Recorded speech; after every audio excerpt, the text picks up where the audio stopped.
warahmatullahi wabarakatuh. Baik teman-teman, perkenalkan nama saya Indah Fani Damayanti.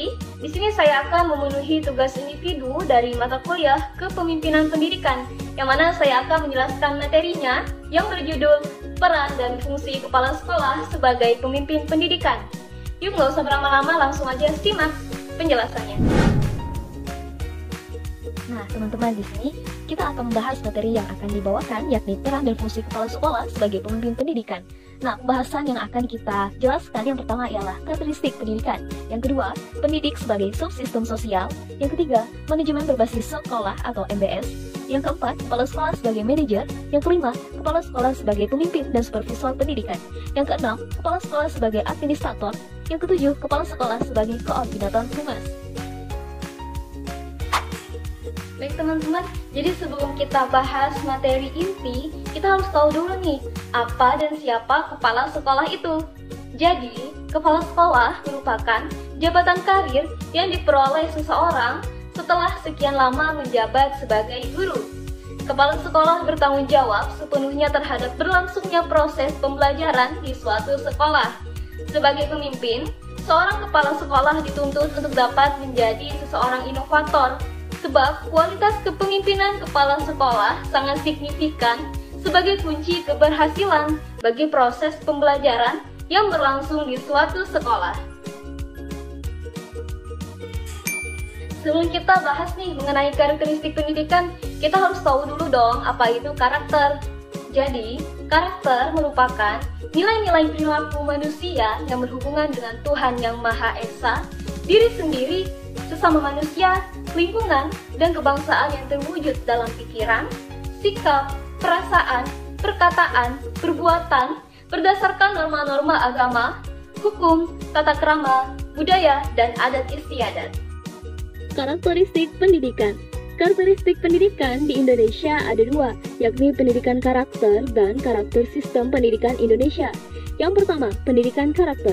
Suatu sistem penamaan nilai-nilai karakter kepada warga sekolah yang meliputi komponen pengetahuan, kesadaran, atau kemauan, dan tindakan untuk melaksanakan nilai-nilai tersebut, baik terhadap Tuhan Yang Maha Esa, diri sendiri, sesama lingkungan, maupun kebangsaan sehingga menjadi manusia insan kamil. Yang kedua, karakteristik sistem pendidikan Indonesia. Undang-Undang Nomor 20 Tahun 2003 sebagai induk peraturan perundang-undangan pendidikan mengatur pendidikan pada umumnya. Segala sesuatu yang berkaitan dengan pendidikan, mulai dari prasekolah sampai dengan pendidikan tinggi, ditentukan dalam undang-undang ini. Pendidikan sebagai subsistem sosial. Lembaga pendidikan disebut sebagai sistem sosial dalam kehidupan sosial karena selalu terdapat kompleksitas kepribadian manusia, kebudayaan, minat dan bakat, kebutuhan, dan kepentingan yang berbeda. Dalam hal ini, lembaga pendidikan memiliki dua karakter secara umum. Yang pertama, melaksanakan peran fungsi dan harapan untuk mencapai tujuan dari sebuah sistem. Yang kedua, mengenali individu yang berbeda-beda dalam peserta didik yang memiliki kepribadian dan disposisi kebutuhan. Lembaga pendidikan termasuk bagian dari sistem sosial yang di dalamnya memiliki fungsi mengembangkan kemampuan dan membentuk watak serta peradaban bangsa yang bermartabat dalam rangka mencerdaskan kehidupan bangsa dan bertujuan untuk mengembangkan potensi peserta didik agar menjadi manusia yang beriman dan bertakwa kepada Tuhan Yang Maha Esa, berakhlak mulia, berilmu kreatif, mandiri, dan menjadi warga negara yang demokrasi serta bertanggung jawab.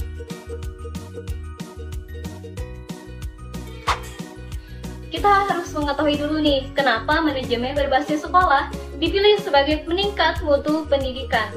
Jadi, ada 3 faktor yang menyebabkan mutu pendidikan tidak mengalami peningkatan secara merata. Yang pertama, kebijakan dan penyelenggaraan pendidikan nasional menggunakan pendekatan educational production function yang tidak dilaksanakan secara konsekuen.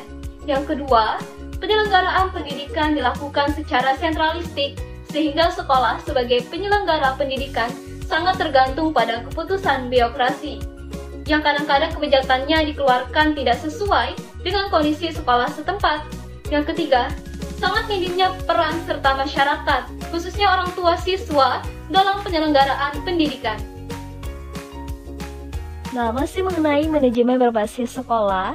Jadi, pengertian manajemen berbasis sekolah adalah pengkoordinasian dan penyesuaian sumber daya yang dilakukan secara otomatis oleh sekolah melalui sejumlah input manajemen untuk mencapai tujuan sekolah dalam bingkai pendidikan nasional dengan melibatkan semua kelompok kepentingan yang terkait dengan sekolah secara langsung dalam proses pengambilan keputusan atau partisipasi.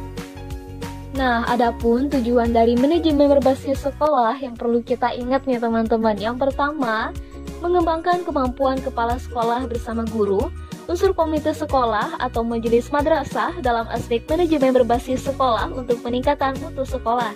Yang kedua, mengembangkan kemampuan kepala sekolah bersama guru, unsur komite sekolah atau majelis madrasah dalam melaksanakan pembelajaran yang aktif dan menyenangkan, baik di lingkungan sekolah maupun di masyarakat setempat. Yang ketiga, mengembangkan peran serta masyarakat yang lebih aktif dalam masalah umum persekolahan dari unsur komite sekolah dalam membangun peningkatan mutu sekolah. Baik, sekarang pembahasan mengenai kepala sekolah sebagai manajer. Nah, dari pengertian kepala sekolah sebagai manajer adalah seseorang yang mengatur dan mengelola suatu lembaga dengan merencanakan, mengorganisasikan, menggerakkan, dan mengevaluasi semua sumber daya yang ada, baik yang bersifat human atau manusia maupun non-human atau bukan manusia, untuk mewujudkan visi, misi, dan tujuan yang telah disepakati bersama. Kepala sekolah adalah manajer sekolah yang dengan otoritasnya harus menjamin terselenggaranya proses pendidikan atau pembelajaran secara teratur dengan prosedur dan langkah-langkah proses yang tepat sesuai dengan ketentuan yang telah ditetapkan. Adapun aktivitas kepala sekolah yang berkaitan dengan tugas manajerial diantaranya: A. Menyusun perencanaan sekolah. B. Mengelola program pembelajaran. C. Mengelola siswa. D. Mengelola sarana dan prasarana. E. Mengelola personal sekolah.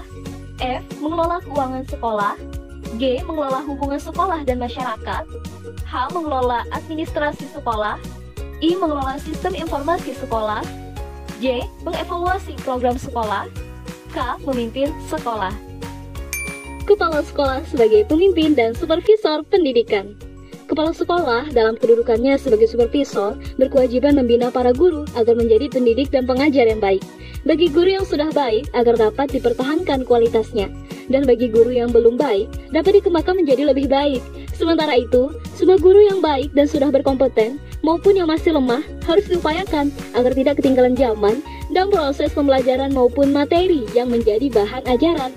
Sebagai supervisor, kepala sekolah berfungsi sebagai sosok pribadi yang secara kontinu memberikan bimbingan dan bantuan, pengawasan, dan penilaian terhadap masalah-masalah yang berhubungan dengan pengembangan dan perbaikan program kegiatan pengajar dan pendidikan. Kepala sekolah dalam pelaksanaan tugas sebagai supervisor hendaknya dilaksanakan dengan demokratis. Ia menghargai pendapat guru dan memberikan kesempatan untuk melahirkan gagasan dan pendapat. Keputusan yang diambil dengan jalan musyawarah, karena tujuan dihendaki dicapai adalah tujuan bersama. Kepala sekolah sebagai administrator.